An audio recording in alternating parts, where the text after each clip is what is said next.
Désolé les gens, aujourd'hui là j'ai mis une pompe à chaleur à Ariston. J'ai fait un pré-réglage de la température. Là j'ai configuré un instant, j'avais essayé de tourner 15 jours, voir s'il y avait des problèmes. Il y avait un problème de décalage entre la température et souhaitée et retransmise. J'avais 2 degrés de différence systématiquement. On montait à 25, 40 degrés, 50 degrés. Ça marchait pas plus que ça. Là j'ai fait une consigne, j'ai changé la loi d'eau. Je lui ai indiqué qu'il y avait une sonde extérieure, j'avais oublié de le faire. J'avais fini tard ce jour-là. Hop. Là, on a fait un petit plancher chauffant avec quelque chose de pas genre celui-là. Hop. Oh putain. Voilà. Hop, on va baisser celui-là. Et on baisse celui-là, ça sert à rien de trop.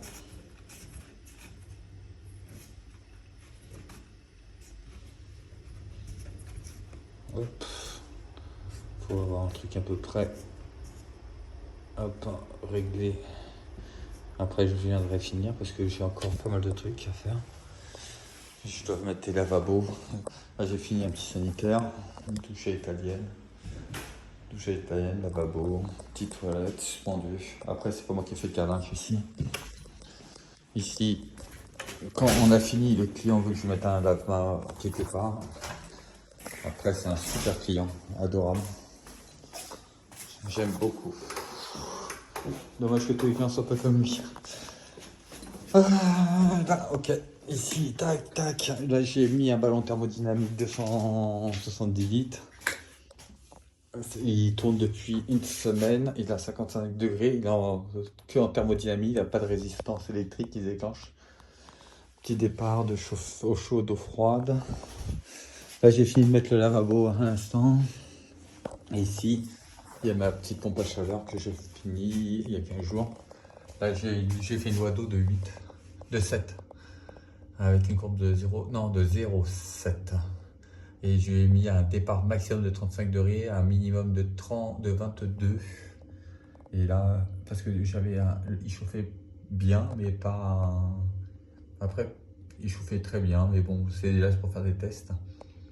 En sachant que plus l'eau est chaude, plus on consomme d'énergie. J'ai mis une petite boîte avec... c'est obligatoire pour le calipac maintenant.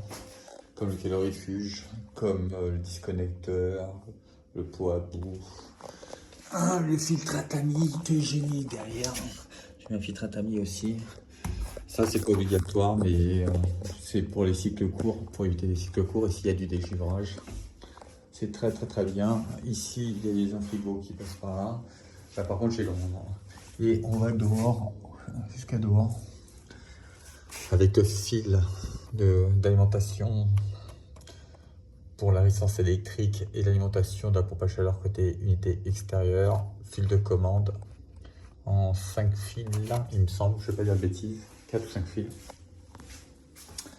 Puis après, fil de sonde de température extérieure, sonde de température intérieure, alimentation électrique de l'unité intérieure, extérieure en 6 carrés, 2x6, et j'ai un 5 fils, je sais plus pourquoi. Je crois que j'ai laissé en attente, j'ai dû laisser en attente. Là, j'ai oublié de faire le scotch, je finirai. Faut que je revienne, j'ai pas terminé.